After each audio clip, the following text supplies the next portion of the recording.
All right, good evening, everyone, and welcome. My name is Lorraine Fournier, and I'm one of the organizers for C Magazine's Curious Criticism program, alongside Maya Wilson-Sanchez and Jack Renee Bruno. Just to let you know, we are recording this session tonight. So thank you all wherever you are for joining us tonight for Originary Scenes of Ficto-Criticism, Then to Now, a performance lecture by Jeanne Randolph. This is part of the Curious Criticism Symposium organized by CMAG, a triannual periodical that provides compelling commentary on art and its contexts. This symposium brings together writers, critics, artists, curators, and other thinkers to take up questions in relation to their manifold practices of reflecting on contemporary art and culture. With a focus on form, Curious Criticism plays on curious as a method, as well as a descriptor for certain critical creative leanings. This series seeks to facilitate deep, meaningful engagement with the objects, images, texts, and experiences that we encounter in art, considering all the while what it means to do so in the midst of global crises. You can see the full list of events on our website, which Alex will be posting to the chat. We're also offering a 33% discount on subscriptions for attendees of tonight's program. So if the work C Magazine does means anything to you, please visit special.cmagazine.com to claim this offer. So some details about tonight. The performance will run for 45 minutes, followed by 15 minutes of Q&A. So you are encouraged to ask questions throughout the performance as you'd like. There's the option to submit your question with the Q&A button that's located at the bottom of the screen. And you'll notice that when you press the Q&A button, you're also given the option to ask your question anonymously. So if you're feeling shy or hesitant to ask a question, perhaps that will encourage you to do so. Before we get started, I would like to acknowledge that C's offices and myself tonight are located in Toronto, or Tikaranto, a Mohawk word meaning the place in the water where the trees are standing. This is said to refer to the wooden stakes that were used as fishing weirs in the narrows of the local river systems by the Haudenosaunee and the Huron-Wendat peoples. These lands are also the traditional and ancestral territory of the Mississaugas of the Credit, the Anishinaabe, all of whom are original custodians of these lands. Bearing in mind the complexities of acknowledging the land in the midst of an ongoing colonial project, we continue to do so at C Magazine as an expression of gratitude for our hosts and in the effort to encourage audiences to embody this acknowledgement in their daily lives in all the ways that are possible for them. In tonight's event, Jeanne Randolph gives a history of ficto-criticism, a term she coined in 1983 to describe a form of criticism she practiced while living as part of the arts community in Toronto's Queen and Spadina neighborhood. And I realized there's an amended title to the performance, but Jeanne will clarify, entitled The Primal Scene of Ficto-Criticism. This method emerged as a way for Randolph to navigate the enmeshed personal, public, professional lines in the 1980s contemporary art scene, often writing about artists who were friends, lovers, neighbors, and so on. Randolph sees fictionalization commingled with storytelling and theory, including psychoanalytic theory. She's a psychoanalyst by training as well, as a form of creativity and strategy for art writing. To be clear, there was nothing authentic about the autobiographical as it came to bear on her criticism. Rather, autobiographical anecdotes were told in a parafictional way to prompt viewers and readers to question whether or not that actually happened. Her performance lecture tonight looks to the history and present-day stakes of ficto-criticism as a practice that playfully engages artworks and the communities that surround them, while, she hopes, evading scholarly apprehensions and academic ways of accounting for art through what she calls a highly motivated rhetorical gambit.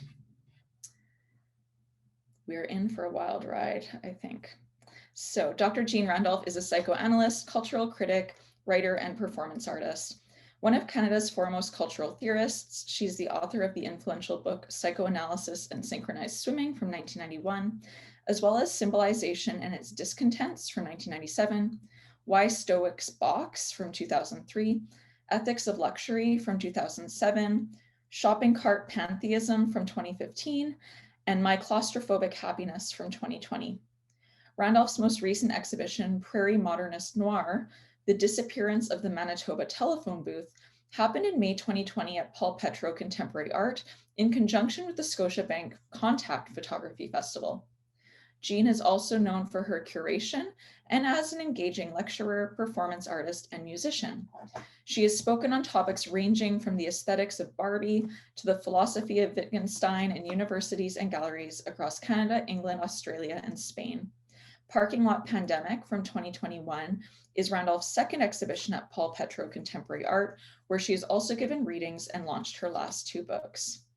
So now I will turn it over to Jeanne. Thank you everybody for being here with us tonight. Howdy. Ignore that person behind the voice. The Primal Scene of Ficto-Criticism.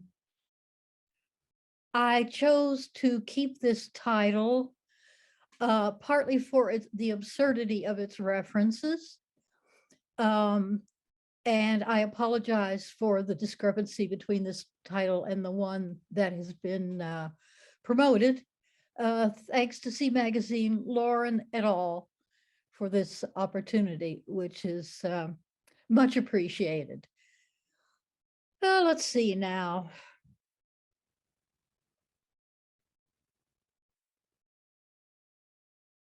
Yep. That's picture, all right. Let's see now. Well, I wanted to pay homage to the fact that I think there is a very much possibility for continuing to comb through Freud's perverted mind. And with that as an idea, I want you to think about that. According to Freud, the primal scene was a little child's witnessing, perhaps in fantasy, the parents having sex. How this could be transmuted into an insight about art making. I think that transmuting it into a paradigm or an analogy for art making is beyond anything I could possibly concoct. But after all, let us think about parents having sex, and let's see now.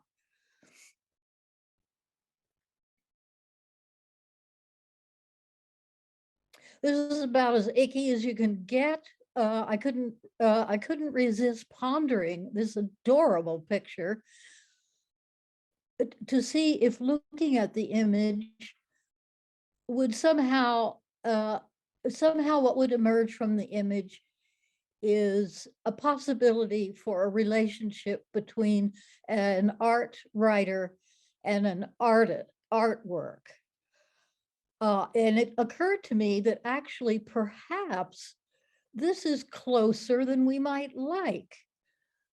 The art writer, and I will not divulge which of these two poisonous cane toads is the writer, might have this relationship with an artwork. After all, I think particularly in less scholarly publications, where the art writer is either a sycophant, an emotive genius, a parasite, or a professorial expert. These are the relationships between these two toads, I think, but I won't belabor it. Let's see now. In contrast, as might be apparent throughout the decades, my art writing, Ficto-Criticism, was an attempt to enact or use a rhetorical method that corresponded to this psychoanalytic body of theory. the object relation psychoanalytic theory, which was founded by that weirdo, Melanie Klein, whose writings are so pornographic, I faint when I try to read them. Oh, yes, object relations psychoanalytic theory. Oh, yeah. It was based on the work of D.W. Winnicott, and the book is Playing and Reality. And I found that one way to mess around with object relation psychoanalytic theory was to steal concepts from Winnicott and change their name. So the most prominent one, of course, was D.W. Winnicott's idea of the transitional object, which everybody knows about. I think literally the role of the teddy bear in symbolic formation and relationships. I stole that term, the transitional object, and called it the amenable object, and justified that up one side down the other in an essay of the same name, The Amenable Object. But the point is, what is the primal scene of object relations psychoanalytic theory? The primal scene is discovering an intriguing object, an intriguing phenomenon. And that phenomenon can be somewhere on the mother's body, something the infant hears, something the infant touches and discovers on their own body, something beyond their own body. The point is discovery and intriguing, and how to embody in a text that sense of discovery, and not to destroy the sense of intrigue that an artwork evokes. Let's see now. Oh, the primal scene of Ficto-Criticism. Well, it was 1983, and I was in Le Papillon Hotel in New Orleans in 1983 in April. And I was there for boring purposes. But the exciting purpose was that Stan Dennison, a dear friend of mine, a close friend of mine, a friend of mine and Bernie since 1973, had an exhibition at the Art Gallery of Greater Victoria. That's what it was called. And he said to me, would you write a catalog text? And I said, yes. That was the first catalog text I ever wrote. And I hadn't written it yet. I went to the Papillon. I got myself a bottle of Jack Daniels. I lay there in a hot tub smoking a cigar. And I was looking through some of the images that Stan had given me of his work. And I was thinking, something's got to be done. There's got to be an intervention. Let's see now. Well, this was the first intervention in my own mind. Instead of viewing art as a subcategory of psychological activity, and as such determined, partially if not completely, by psychical needs and processes, psychological theories of behavior can be seen as subcategories of artistic creation. When I realized that, which I probably read somewhere and forgot, when I thought of that, I realized that it freed me. It freed me from the idea that theory is somehow authoritative. It may be legitimate, but it's not necessarily authoritative, because theory is like my sister. It's a subcategory of artistic creation, and as such can be monkeyed with, toyed with, fractured, enjoyed, loved, and destroyed. Let's see now.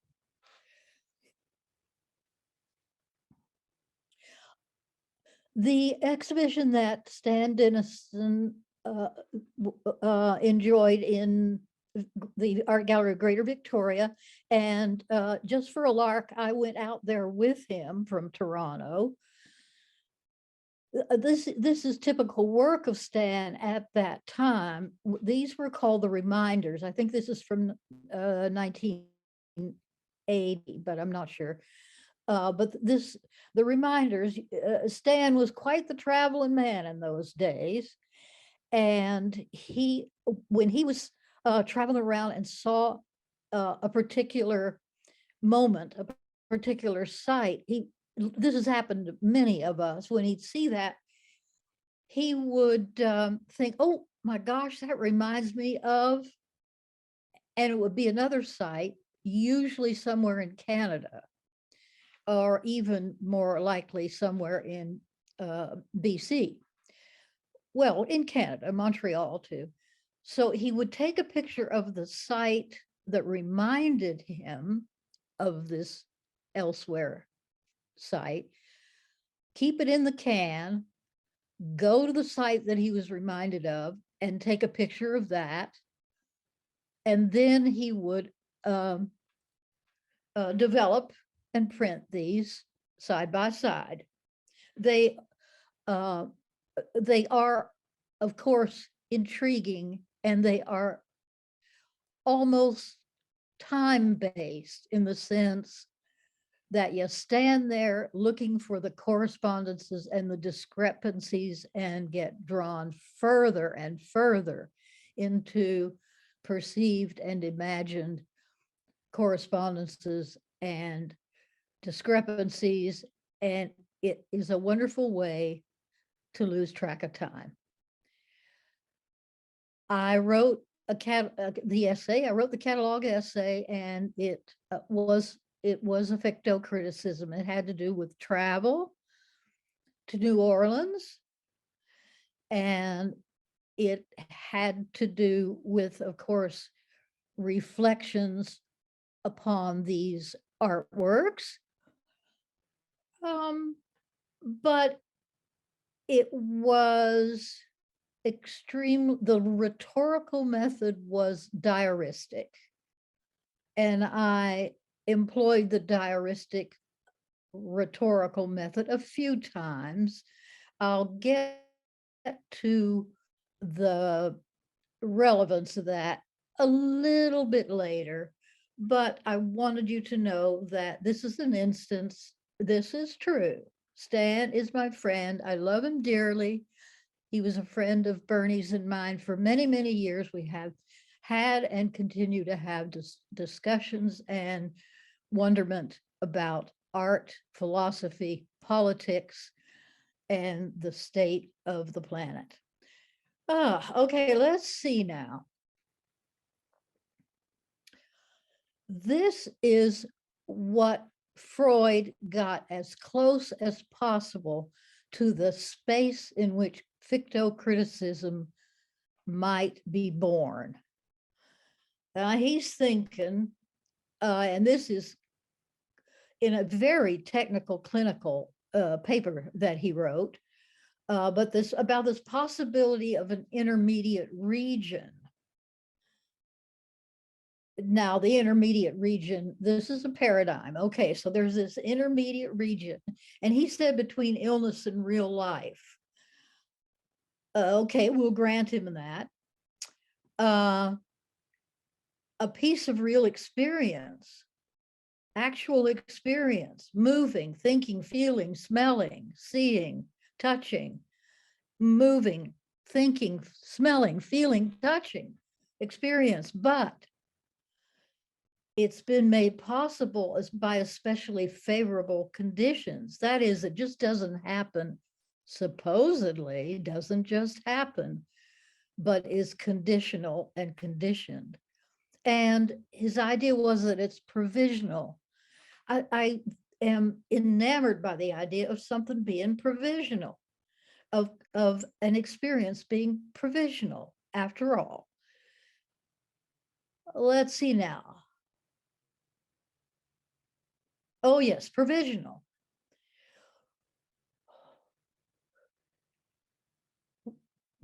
There are this human, or this supposed human who is represented here, has very favorable circumstances supposedly provided for, let's call him a guy, his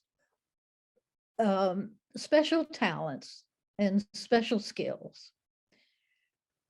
And let us say that we agree, as Freud pronounced, that this activity that is provisional. He's not going to do this every day for the rest of his life. What I'm getting at is entertainment. Entertainment satisfies Freud's description of a real experience under favorable conditions, that is, conditions that allow it to happen as it should at all, and it doesn't go on forever. Well, now we know it can go on forever on YouTube, but that's a separate philosophical issue. You know what Freud meant. You know what's happening here. This is entertainment. You turn it on, you turn it off, you go in, you go out.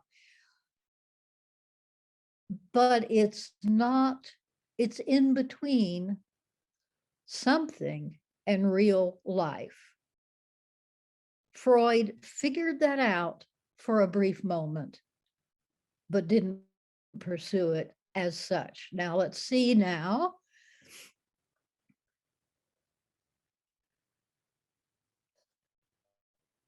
Now I have to bring in sports. As everybody doesn't know, I'm a sports nut. I'm addicted. Hockey, boxing, MMA, Formula One, NASCAR, hockey, NFL, and Major League Baseball, and soccer. That has nothing to do with what I'm talking about. I just wanted to lapse for a minute, catch my breath, and say that this is, I want to introduce multiple layers to this image. There's the layer of what it's depicting, which is sports, which takes place in special conditions. It can't take place as a sport, let's say boxing, without the ring, without the spectators being held back, without the referee, without the clock, without the judges, without the kind of clothes they wear or don't wear. It's of a provisional nature, and it's in between pragmatic life and psychological life. Also, this is a picture. It's a painting by George Bellamy, the Ashcan School. It's called Stag at Sharkey's. That being said, it's in a frame. It's a painting, and so we have me sitting here and y'all looking at this picture, knowing it's a painting. It is framed as an image. It has conditions that allow it to be seen and experienced, and it is for us tonight provisional because we're going to get rid of the picture right now. But it is art. It's art. I really admire the Ashcan School for their ideas and for some of the ways that they painted. But that's something you can decide for yourself, because let's see now.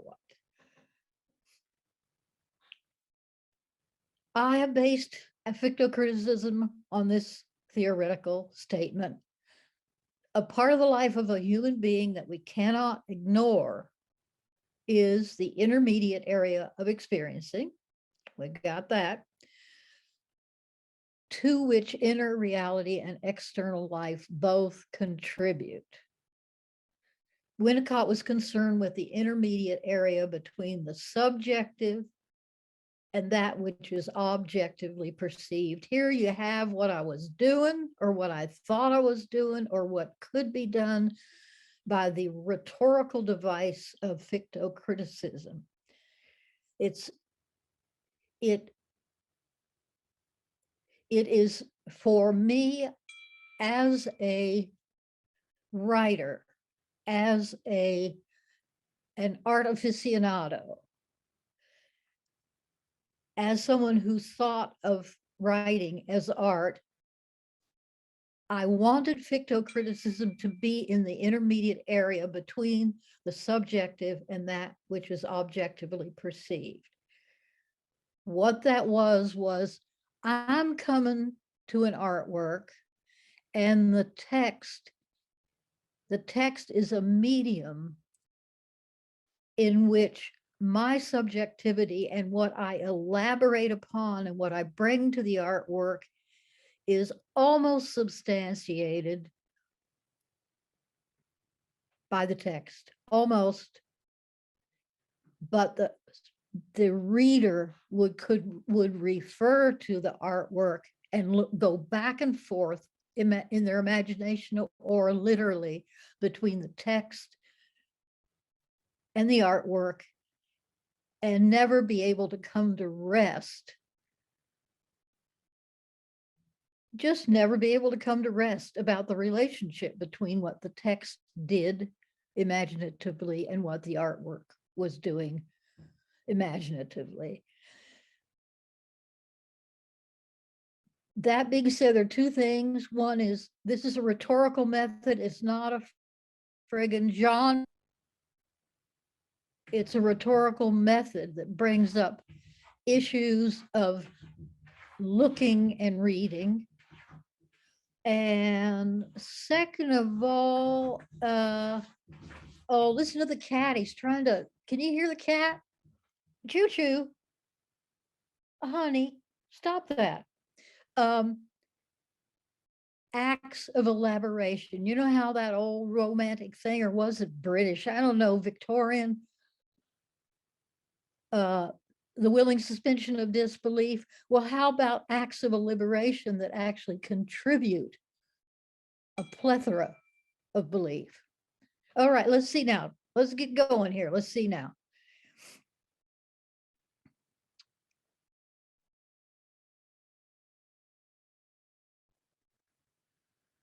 Let's see now.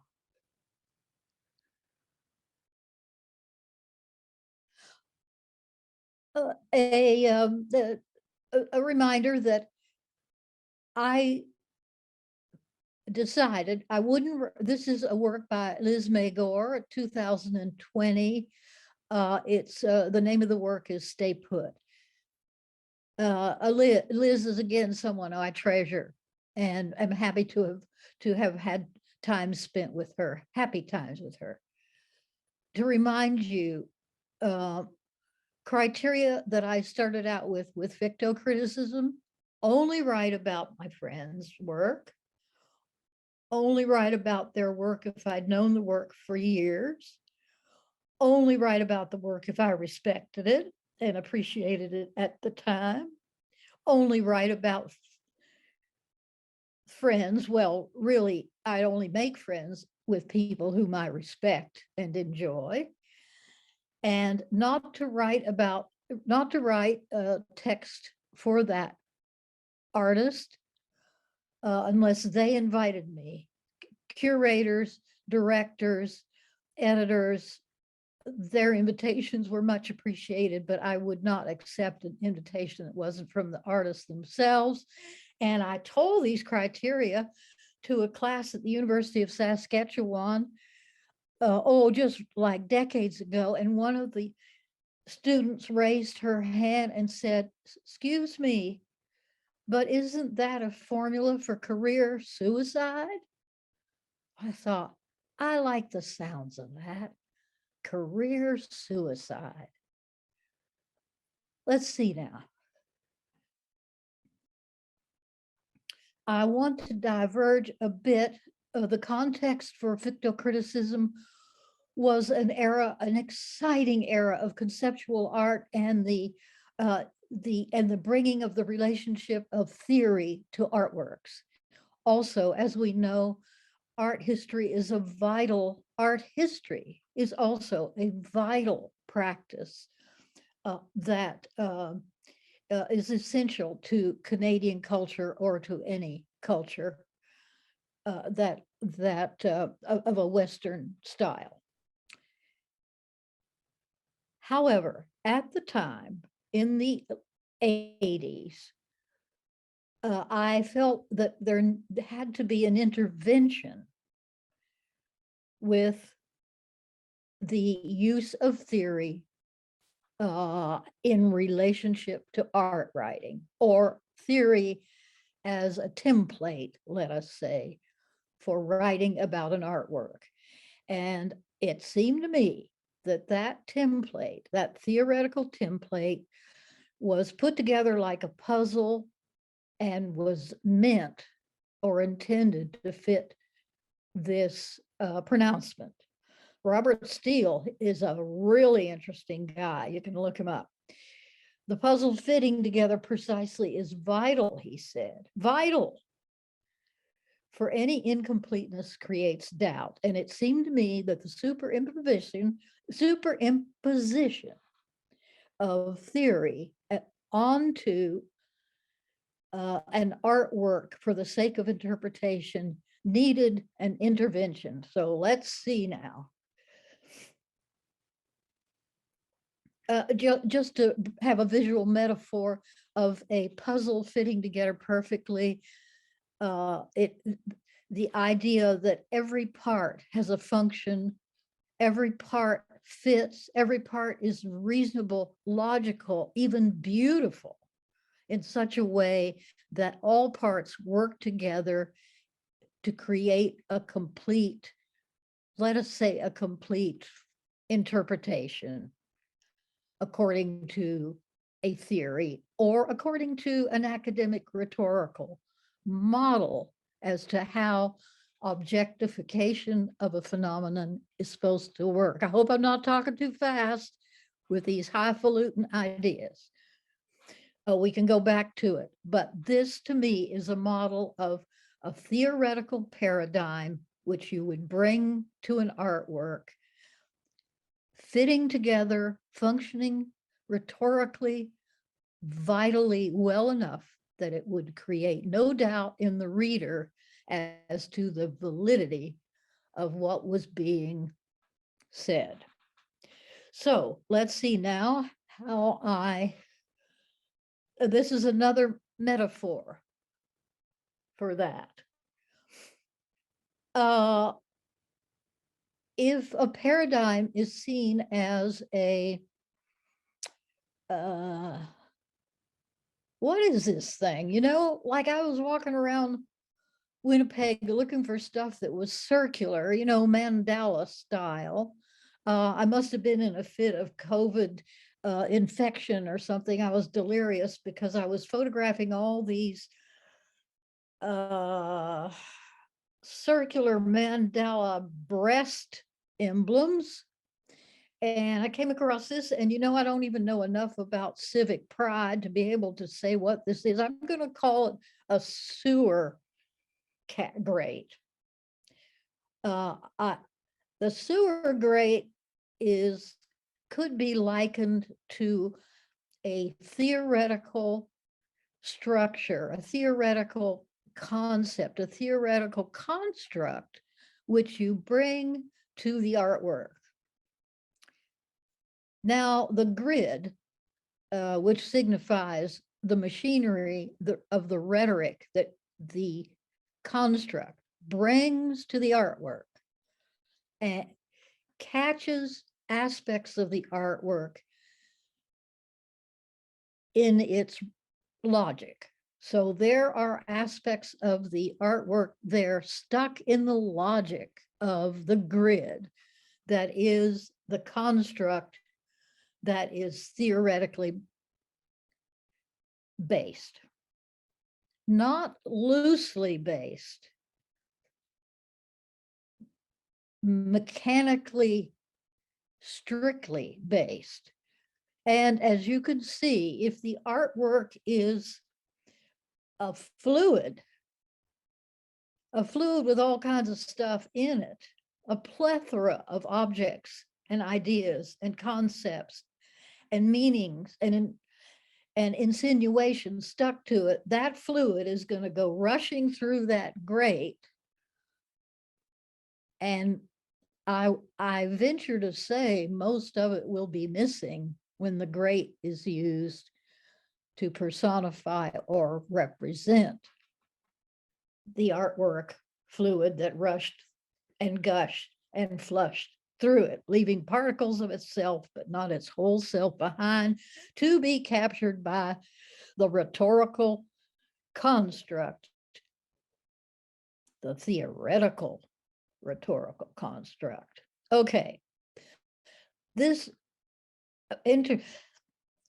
I meant for ficto-criticism's methods and implications to be an intervention in this form of thinking about the relationship between idea and artwork. Okay, let's see now. Enough of this. I just want to remind you about puzzles fitting together. This is an artwork by Kagan McFadden there in Victoria at the Deluge Gallery. 20, I think it's this year or maybe late 2020. It's the name of it is A Separate Piece and Other Bouquets. So Robert Steele said the puzzle fitting together precisely is vital, without which doubt is created. I'm looking at this. I'm sitting here looking at this. Let's see now.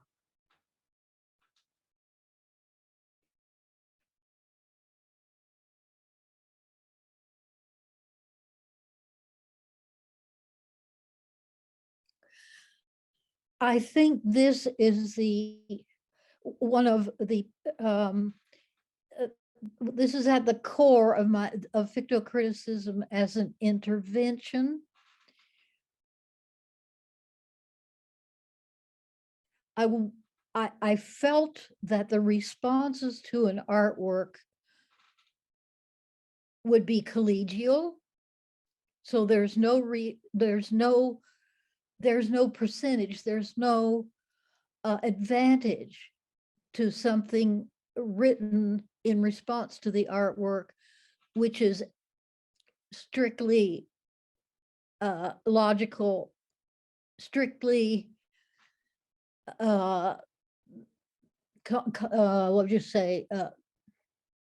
I can't think of the word. Never mind. Linear. Okay. There is no reason for an artwork to be treated like a puzzle that has the pieces of which have to fit together precisely. There's no reason for that. I don't see why that was going on by the application of theory or history to artworks.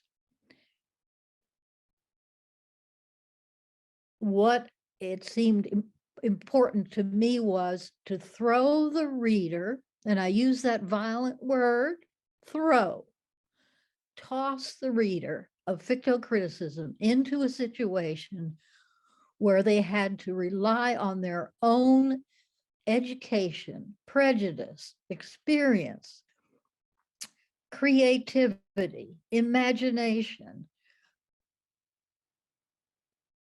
rely on those to identify the relationship between the artwork and the ficto-criticism, identify the relationship in terms of what actually fits and what doesn't, what's real and unreal, what's true and untrue, what's subjective, what's objective, what's wrong, what's right, all those binaries, have them thrown up like a deck of cards in Alice in Wonderland, cliche, and feel doubt as to how they would ever fit together. Doubt was extremely important because doubt creates or doubt provokes or evokes the activity of the viewer and the autonomy of the viewer, the comradeship of the viewer with the person who wrote the Ficto-Criticism. We're just dealing with an intriguing object. Let's see now.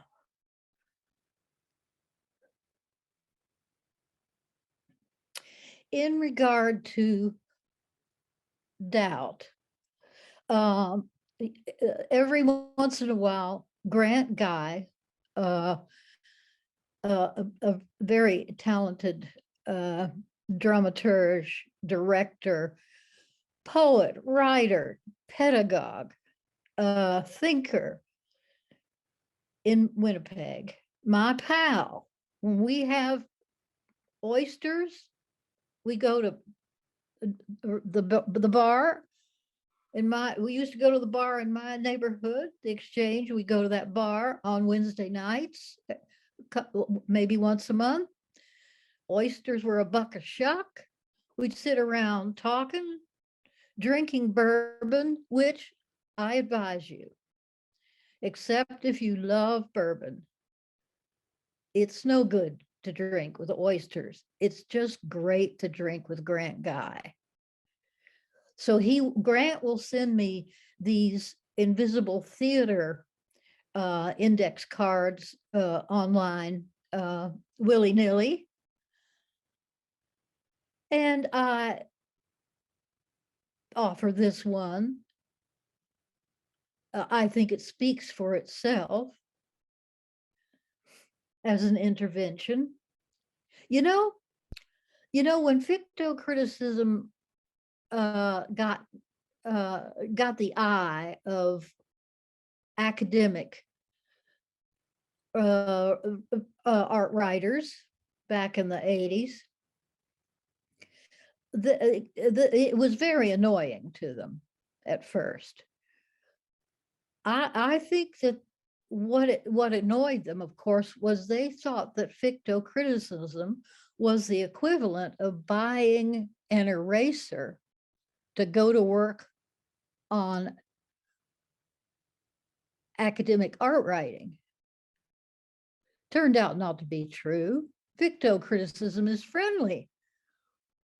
All kinds of rhetorical methods are welcome.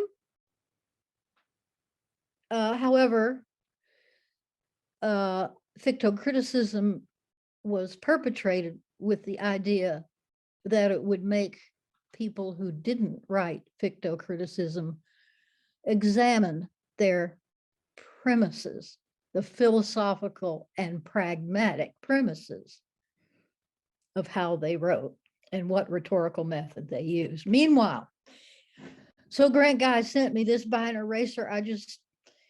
It's a good one. But you notice down there in the corner is a white block. So right now I am enacting the role of a fictocritical writer. Did I erase the picture that Grant sent along with this manifesto? Or did he put that white block there to represent an eraser?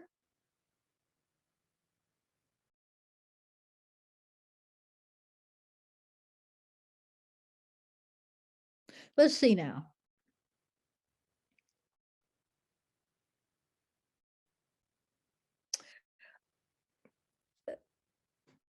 Wittgenstein wrote what appeared to be a dictum. Come down from the mountains of Sirius into the valley of Scilly. Wittgenstein never wrote anything to be interpreted as at face value, as literal and as playfully and as archly as that statement was made by Wittgenstein. It was actually, to use a word by Marshall McLuhan, a probe. So much of what Wittgenstein wrote and said was a probe into how language works and how the society that is using a particular vocabulary, extensive as though it may be, decides what the meaning of all the words in that vocabulary stand for. So depending on who you are and who your affiliates are and who the institutions you identify and work within are, you would, I guess, define the word seriousness in perhaps special ways, perhaps restricted or common ways for the group you belong to. And therefore, what the meaning of silly is to you would be determined, because they tend to be on a binary. The meaning of the word and the implications of silly would also correspond to the group vocabulary. Now, why the hell am I going on and on about Wittgenstein and his idea about language? It's because with Ficto-Criticism,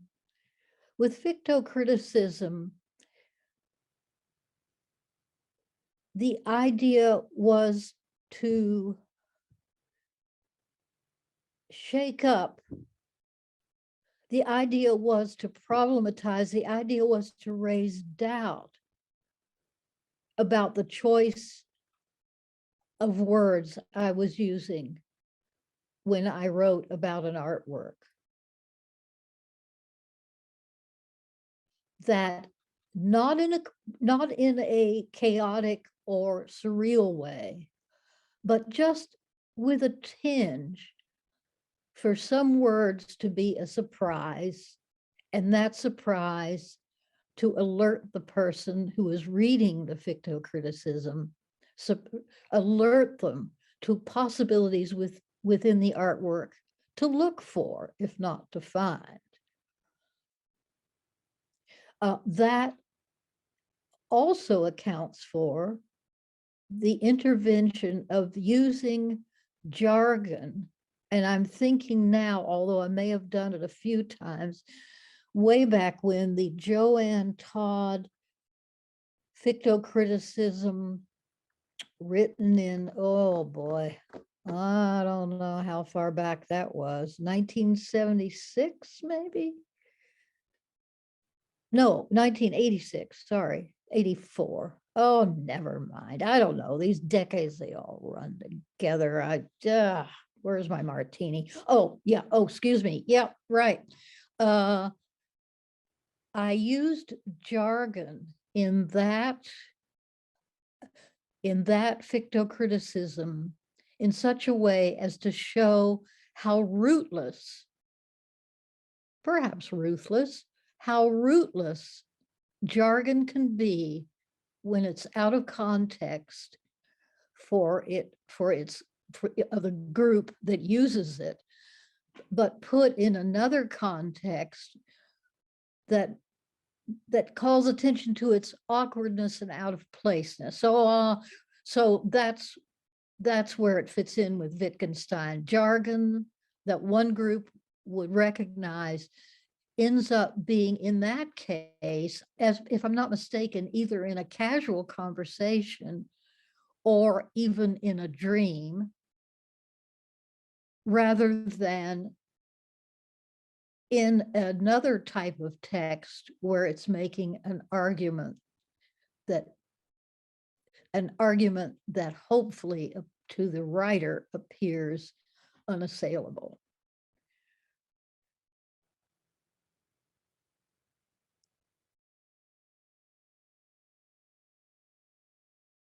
Well, let's see now.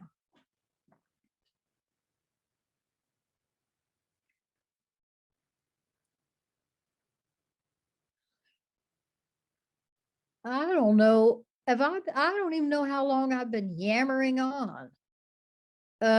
Let's see now. When did this thing start? Was it 6 o'clock, 6:15? I better shut up. I gotta leave time for commentary and questions. But let me say one thing about the idea of a social group. A social group one belongs to, and its relationship to ficto-criticism. Just because I belong to a social group, which now stretches across the country, does not mean that the representation of that social group is any more literal or authentic or realistic than anything else in ficto-criticism. Everything in ficto-criticism is devoted to the reader being alert and open to the artwork.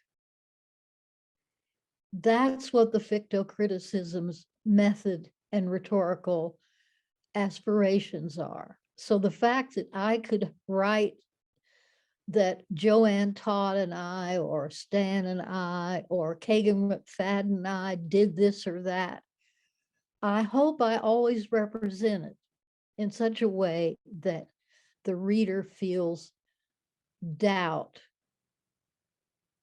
that it really happened, that the point is doubt. Well, there you go. Now I can look you in the face, dear C Magazine people. Howdy. Hello. Thanks so much. Howdy. That was really interesting. Yeah, thank you. You're welcome. So we have a couple questions here. So I might begin by just asking a question of my own, just to kind of ease us in. So it seems to me this wasn't perhaps explicitly spoken, but that, you know, when you were starting to develop this idea of ficto-criticism and practicing it, it was coming from, as I understand it, is coming from a place of disillusionment about the way art was being written on, that kind of like obliterating of doubt, not wanting any space for ambiguity, whether that was via theory or via art history. Does that seem fair? It wasn't disillusionment. I was just being a scamp. It was an intervention. I thought, this is too monolithic. Let's get some little self-consciousness in here about why we've chosen to write this way. Okay.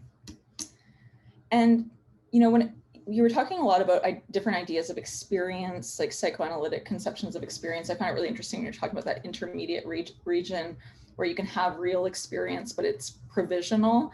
You know, when it comes to art, is having an experience what you're most interested in? Well, of course, you know, I'm channeling old Ludwig now. Depends on your definition of experience. Mm-hmm. Experience can be reduced to a subjective reaction, or it can encompass an incredible range of psychosomatic imagination. So it depends. If so, John Dewey wrote a book which I think influenced me so much, I probably stole many of his ideas. He wrote a book called Art as Experience, Yeah. trying to disabuse people of the notion of art as purely educational or understandable in objective terms. Yeah, that makes sense. So I guess kind of shifting to writing, there's a couple questions here. I was curious if you knew what kind of writer you are of the four you outlined with the two poisonous cane toads. I'm both, baby, and I'm the observer as well. All right. Not a parasite or a sycophant. Oh, I'm a terrible parasite. That's great. Thank you, Jeanne. So one question from an anonymous attendee here asking, were there other art writers that you were inspired by or felt an affinity with in Canada or internationally? So is any other writers who write about art that you've felt an affinity with or inspiration from? No. You're just an island? At the time, it was weird.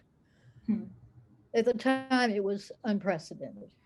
Vera Frankl felt that and stated so that she felt an incredible affinity with how she would had conjured Cornelia Lumsden and some of Vera Frankl's writing. It was ambiguous who was writing and why. That would be the closest. At the time, she and I were talking about ficto-criticism. I'll have to confess I'd never read anything Vera had written. What do you like to read, I guess, aside from that then? Psychoanalytic theory, clearly. Yeah, I do. I read history, mostly history, ancient history, British history, and unexpected history that I pass by in a bookstore. Thank you, Jeanne. Another question from an anonymous attendee who asks, how might ficto-criticism intervene in curatorial practice? Do you have any thoughts on that? As someone who's I honestly see ficto-criticism as a rhetorical gambit, and if someone would translate it or use the paradigm in curating, that'd be fantastically intriguing. I wouldn't have a clue how to do that. I mean, I guess I would probably see your exhibition, My Claustrophobic Happiness, at the Mackenzie Art Gallery as maybe the closest that you come to that, would you say? Where I'll include a link to it in the chat. You know, where you are alongside your own ficto-critical writings, engaging with their permanent collection, and then ultimately, would you call that curating works?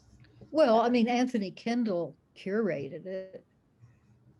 And so you were selecting works based on your kind of embodied response. I picked the artwork, so maybe that's considered curating. I picked the artworks, however, out of no love for the artworks or knowledge of them whatsoever. As a parasite, I needed to commandeer those artworks so that what I was intending to write would be well served, even when the artworks were gone. So the artworks are almost like a placeholder or something at that point. Like, well, they were an amenable object to me for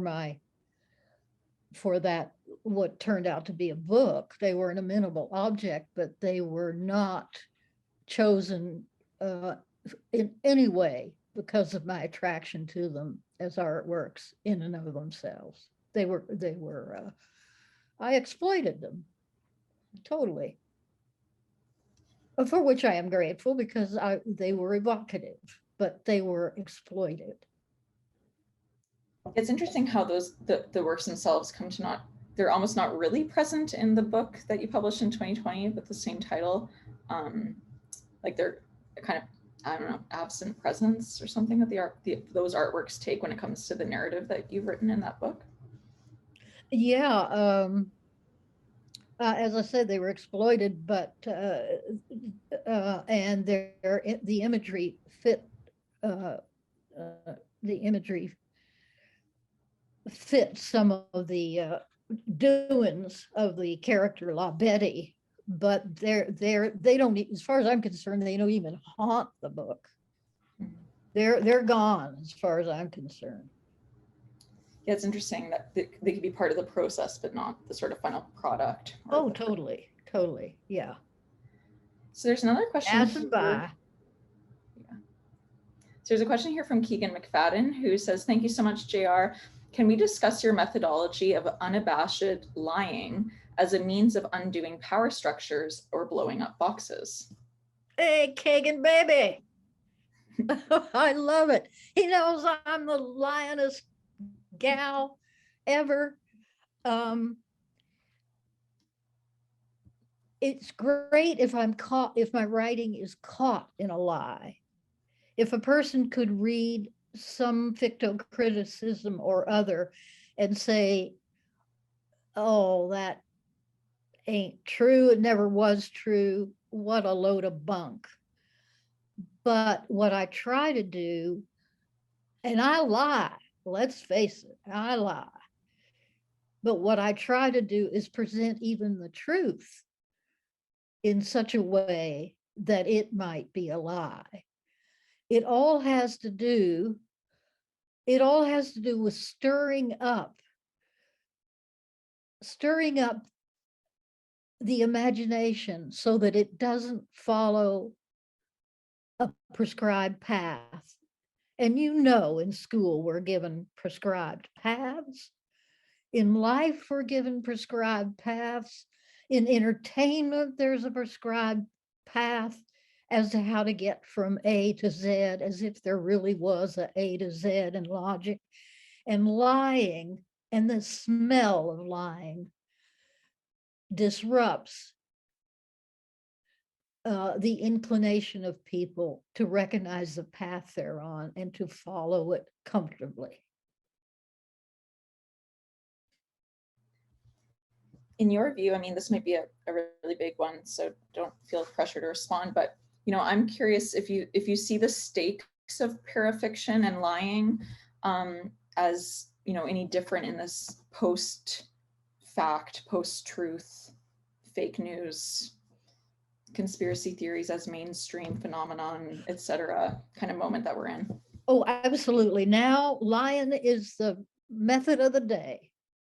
Everybody's comfortable lying. Everybody's comfortable with lies. Everybody's comfortable taking lies as lies. Everybody's comfortable taking lies as truths. The intervention of lying had its day in a very circumscribed milieu. I'm still in that milieu. I'm not going anywhere. I'm really in favor of. No, not in favor of. It is only meaningful to me to work in a circumscribed milieu with the people I know. I have no interest in expanding to such that my work somehow becomes an attraction to people I don't know. If the work does by word of mouth or accident, fine. But I worked in a circumscribed milieu then, in which lying was an intervention. I still love to lie, but I understand that in the greater planetary mess that we're in right now, too many people are lying up a storm and too many people are believing them on a political level. But on an artistic level, art is about lying.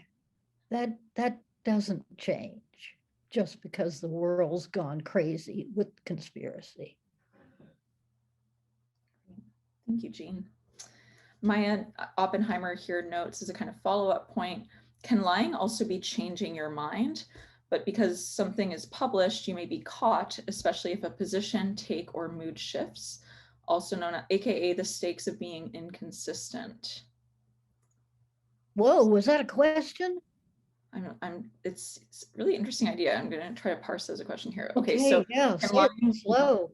So I guess when you publish, you might end up changing your mind after you've published something or written something because of your position, take, or mood has shifted on a topic, which I think is a quite common experience, one that I can certainly relate to. So, is lying a way of changing?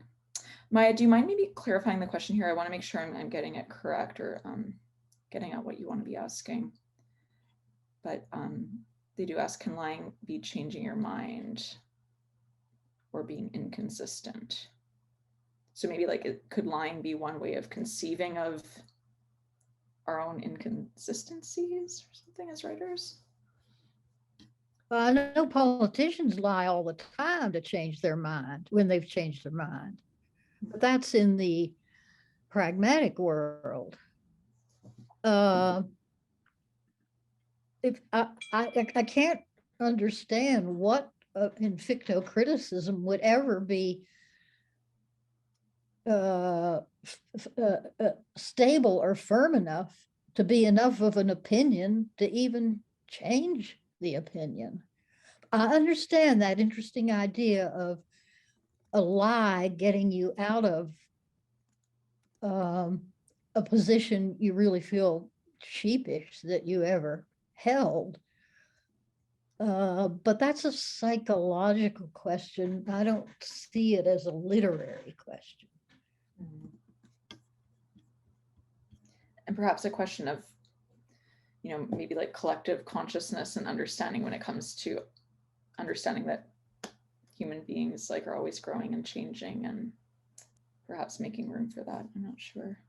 Well, it's an interesting idea. It's really interesting psychologically that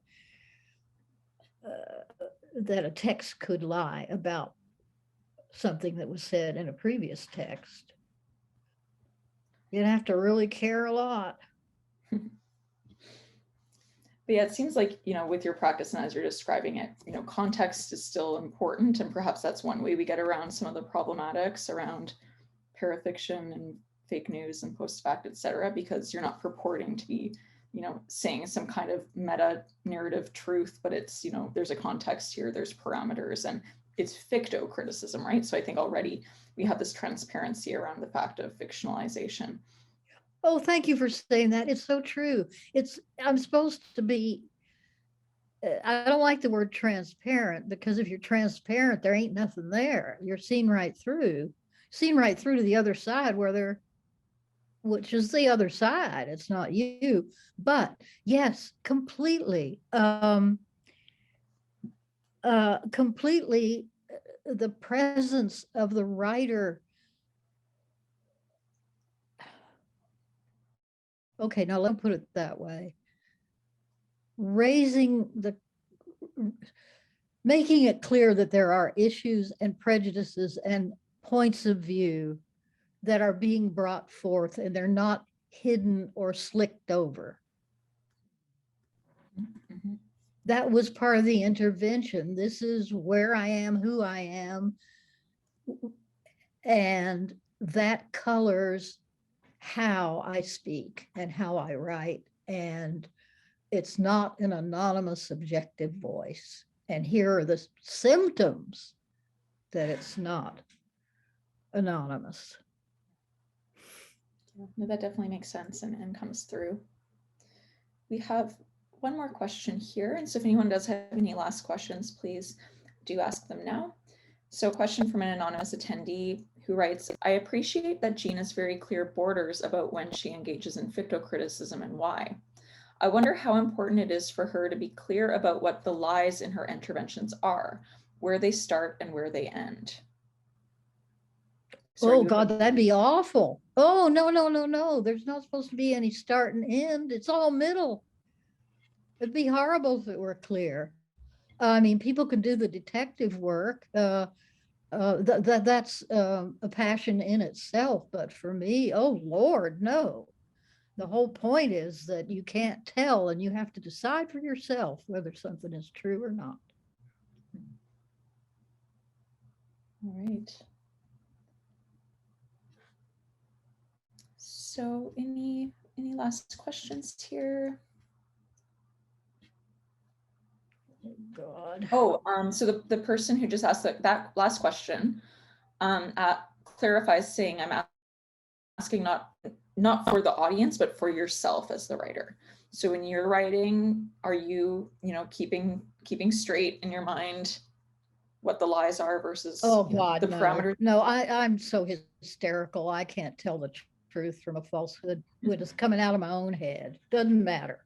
Doesn't matter.